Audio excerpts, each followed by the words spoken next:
Bienvenue sur Salama TV, votre chaîne de spiritualité pour explorer, apprendre et vivre l'islam avec passion et modernité. Où spiritualité, savoir, Coran et hadith enrichissent votre foi au quotidien. Suite numéro 1, les mérites. Généraux du jeûne. Aujourd'hui, nous abordons la partie sur le sujet. Allah a légiféré des nombres de jours précis de jeûne afin d'expier certaines mauvaises actions. Il y a certaines mauvaises actions qui, lorsqu'elles ont été commises, la législation islamique impose à leur auteur de pratiquer une expiation sous forme d'aumône, de jeûne ou autre. C'est ce que l'on appelle en arabe al-kafara, al-kaffar. Ce terme arabe vient de la racine composée des trois lettres K, F-A-R-R, qui désigne à la base le fait de cacher quelque chose. Ainsi, ces expiations ont été nommées kafara car elles permettent de cacher et d'effacer la mauvaise action. Voir Lisan al-Arabe de l'imam Ibn Mansour, volume 5, page 148. Il y a 7 cas dans lesquels Allah a légiféré de jeûner un nombre de jours précis comme expiation d'une mauvaise action. Voir la Taïf al-Ma'arif de l'imam Ibn Rajab, p. 313. Mudakara fi ahkam siyam de Sheikh Mohammed ibn Abdel Wahhab al-Wasabi, page 37. Le fait de jeûner 2 mois consécutifs pour la personne qui a eu un rapport sexuel durant le jeûne pendant le mois de Ramadan alors qu'elle était dans son pays de résidence, c'est-à-dire qu'elle n'était pas en voyage et faisait partie des gens pour qui le jeûne était obligatoire, d'après Abu Huraira, qu'Allah l'agrée.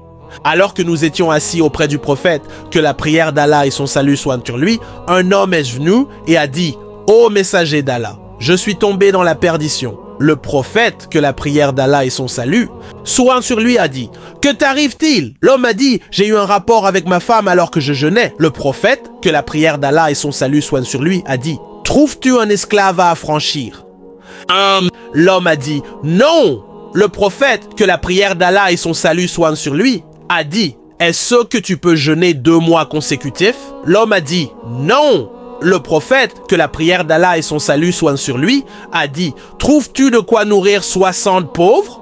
L'homme a dit « Non » Le prophète, que la prière d'Allah et son salut soient sur lui, est alors resté un moment. Et tandis que nous étions comme cela, quelqu'un a donné au prophète, que la prière d'Allah et son salut soient sur lui, un arak, un dans lequel il y avait des dattes.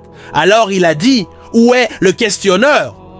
L'homme a dit « C'est moi ». Le prophète, que la prière d'Allah et son salut soient sur lui, a dit « Prends cela et donne-le en aumône ».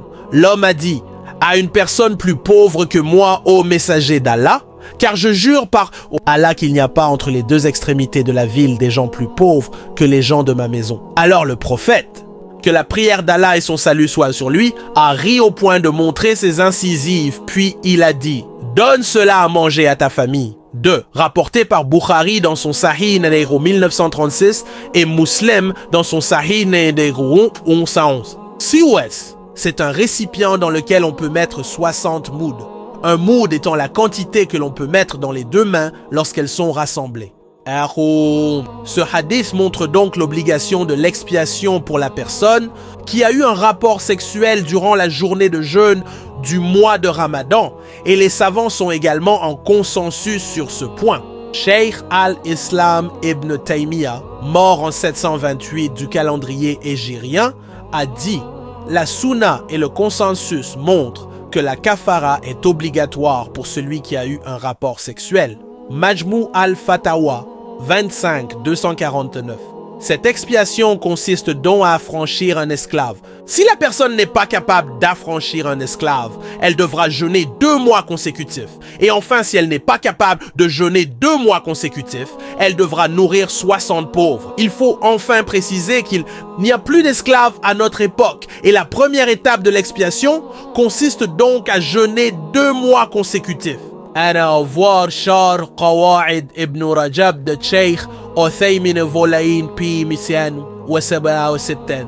عن أبي هريرة رضي الله عنه قال بينما نحن جلوس عند النبي صلى الله عليه وسلم إذ جاءه رجل فقال يا رسول الله هلكت قال النبي صلى الله عليه وسلم ما لك قال وقعت على امرأتي وأنا صائم قال النبي صلى الله عليه وسلم هل تجد رقب أعتقها قال لا قال النبي صلى الله عليه وسلم فهل تستطيع أن تصوم شهرين متتابعين قال لا قال النبي صلى الله عليه وسلم فهل تجد إطعام 60 مسكينا قال لا فمكث النبي صلى الله عليه وسلم فبينا نحن على ذلك تي النبي صلى الله عليه وسلم بعرق فيه تمر قال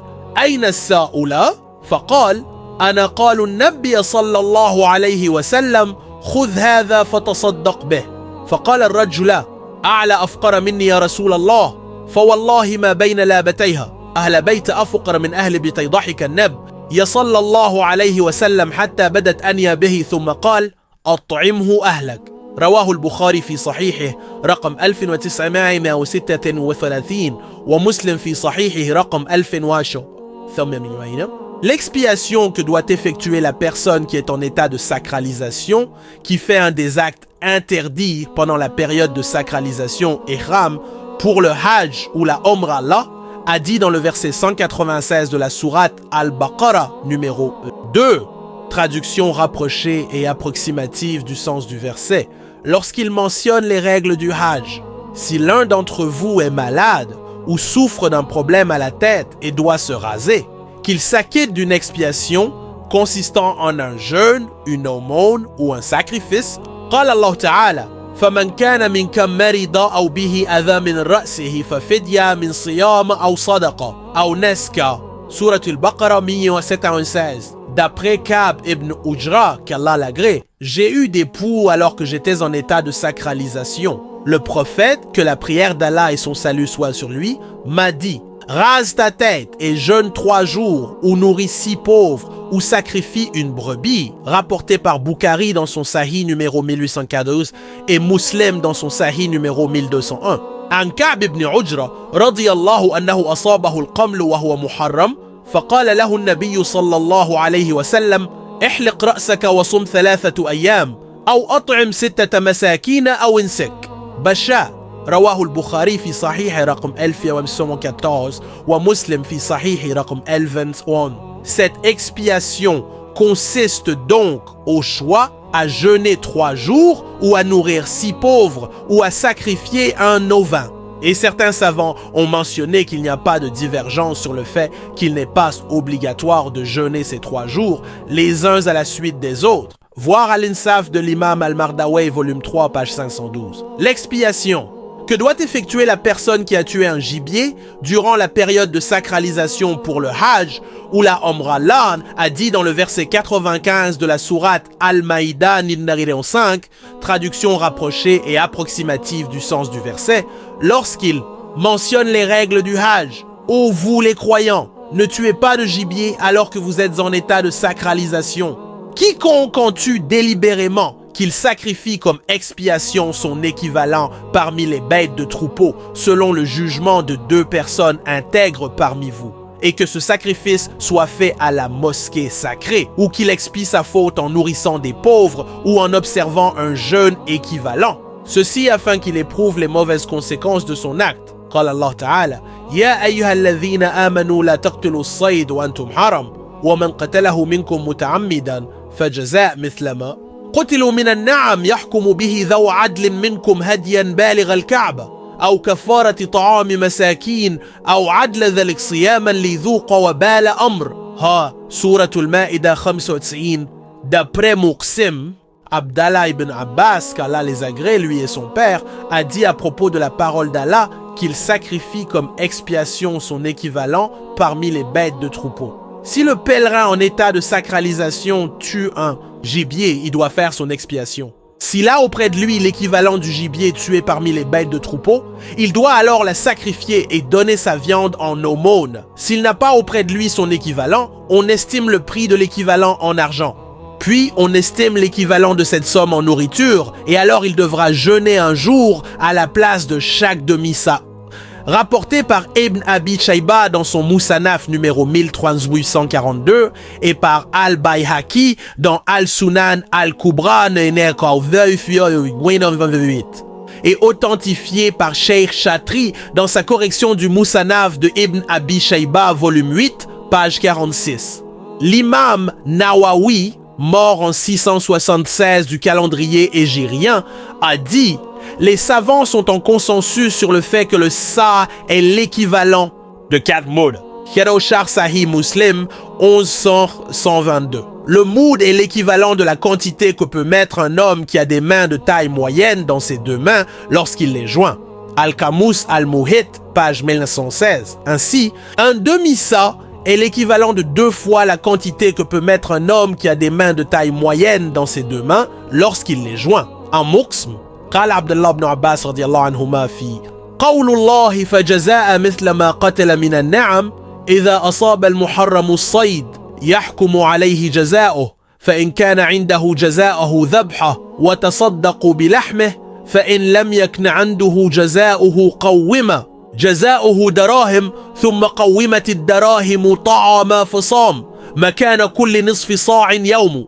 رواه ابن أبي شيبة في المصنف رقم 1080 والبيهقي في السنن الكبرى رقم 99 وصححه الشيخ الشثري في تحقيق مصنف ابن أبي شيبة جو ثنارس 46. Remarque, Eliouan a une autre question relative au rite du Hajj dans laquelle il y a une expiation en pratiquant le jeûne. Il s'agit du cas de la personne qui a délaissé un acte obligatoire du Hajj et doit donc sacrifier un ovin mais n'a pas la capacité de le faire. Certains savants disent qu'il faut qu'il jeûne 10 jours. Mais cette question est sujette à divergence entre les savants et il n'y a pas d'intérêt à détailler cette divergence ici. Voir Al-Shar al-Mumti de Sheikh Othaymin, volume 7, page 409.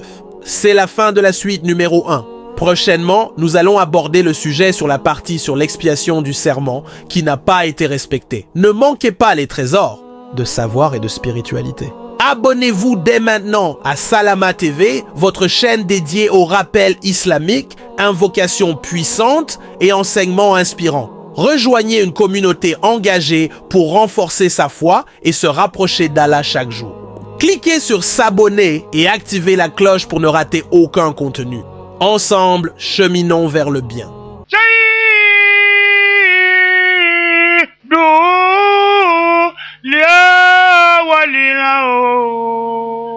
ولا كرنا وما